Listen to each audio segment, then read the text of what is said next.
Salut à tous et bienvenue sur la chaîne Radio 911. Aujourd'hui, unboxing d'un nouveau produit Baofeng. Nouveau produit que certains connaissent déjà. C'est un classique UV 5R. Bon, là on a un peu de dépliant, je l'ai gardé pour vous montrer un peu. Bon, ils se font de la pub sur les accessoires, mais c'est sympa. Là on a pas mal de Baofeng qui sont sortis. Il n'y a pas forcément tout, je vois pas certains modèles comme le UC5RQ ou F9. Bref, enfin, les récents n'y sont pas, mais c'est pas grave. C'est pas très important.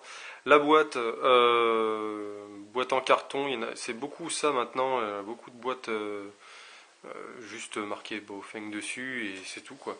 Alors qu'on prend par exemple celle en comparatif du UV5X, voilà quoi, c'est un peu plus sympa quand même quoi, hein. Ils auraient pu faire un petit effort commercial, enfin dire de pub quoi. Ça fait pas trop de pub quoi, je trouve. Ça fait un peu. Bon bref. Le mien donc il s'est pris un petit choc ici, vous voyez, parce qu'à chaque fois ils mettent dans un papier bulle et puis c'est tout quoi. Donc toujours le petit sur carton. C'est sûr ça bouffe du poids mais bon. Donc là on a un manuel. Donc ça va être pas mal comparatif avec le UV5X. Comme ça je vous comparais un petit peu. Bon bref. On a l'appareil. Alors, sachant que le mien, la batterie était déjà dessus, ça c'est pas génial, parce que bon, si, on sait jamais s'il se met en route tout seul ou quoi, ça peut être un peu... Et après, au niveau accessoires, comme je filme en macro, je vais essayer de m'approcher pas mal. On a l'antenne que je vais mettre incessamment. Et donc, c'est une version européenne, hein, au niveau du chargeur. On n'a pas d'adaptateur pour une autre région, mais bon. Et on a le clip ceinture qui est différent de l'autre. Alors les vis doivent se trouver dessus, je pense. On va regarder ça tout de suite. Je vais vous dire. Oui, c'est bon, on a les vis dessus, donc il suffira de le mettre là-dessus. Sachant que, alors donc, on va regarder tout de suite la différence. Vous voyez, les clips ceinture sont différents déjà. Et pour la Dragon, on a une possibilité ici, directement sur le châssis entre guillemets de la radio, alors que sur le UV5X, c'est sur le châssis aussi, mais c'est sur le dessus. C'est moins pratique, mais c'est moins pratique une fois qu'on a mis la Dragon, mais bon, c'est pas mal aussi, parce que je compte mettre en fait des anneaux pour les mettre avec des mousquetons, donc voilà. On va le monter entièrement, juste avec l'antenne, pour pouvoir faire le comparatif, ce sera plus intéressant. Donc l'antenne c'est du femelle, ok. Ça bouge pas. Bon, les antennes ont l'air similaires, hein. Voilà, donc au niveau du poids, on est un peu près kiff-kiff, hein. Il fait un peu plus petit le ICR5.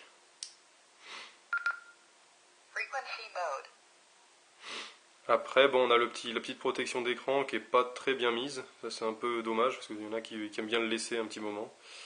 Alors au niveau de la lumière, vous voyez que c'est ça qui change souvent sur les modèles dits, on va dire, un peu plus costauds.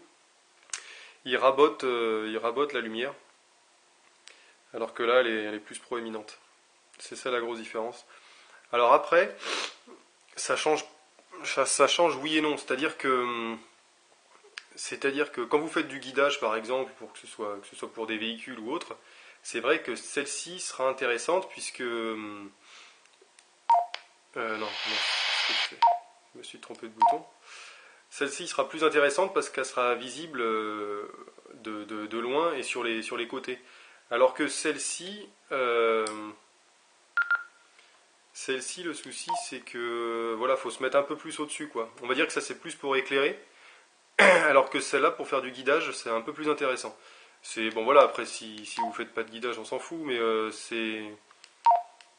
on va dire que ça se repère mieux avec celle-ci. Celle-ci, on va dire que ça sera plus pour de la détresse au niveau de recherche aéronautique ou quoi, ou des choses comme ça. Donc il y a des plus, et des moins. Pardon, je suis pas bien devant la caméra. Alors oui, sachant que je vais vous faire un petit retour sur le premier que j'avais eu là. le UV5X. Là vous voyez j'ai un petit accro ici que j'avais pas vu.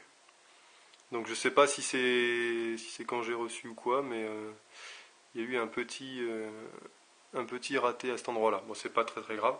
Au niveau des touches, la sensibilité est plus agréable sur le UV5X. C'est plus antidérapant que sur l'autre. L'autre, on voit que le UV5R, c'est un peu moins pratique, je trouve. Ça... Bon, après, je chipote un peu, mais les touches font un peu plus minuscules, un peu plus difficiles à appuyer. Après, sinon, il tient vraiment bien en main. Au niveau de l'ouverture, là, elle va se faire dans ce sens-là. Ce qui, je pense, est peut-être un peu plus pratique que sur celui-là. Le UV5X, vous voyez, qui avait tendance à revenir. Bon, après, il faut voir à l'usage. Hein, ça, là, c'est pas d'actualité aujourd'hui. Voilà, sinon, ça a l'air d'être un bon produit. On a les mêmes modes. La batterie, là, c'est une batterie petite. Hein, j'ai pas pris de grosse batterie pour l'instant. Bon, là, il est paramétré en anglais. En général, je le vire ou bon, c'est pas très grave. Après. Après, il a l'air quand même plus portatif que celui-ci. Bon, par contre, au niveau des projections d'eau, ça doit pas être terrible. Au niveau du bouton, alors celui-là est un peu plus gros.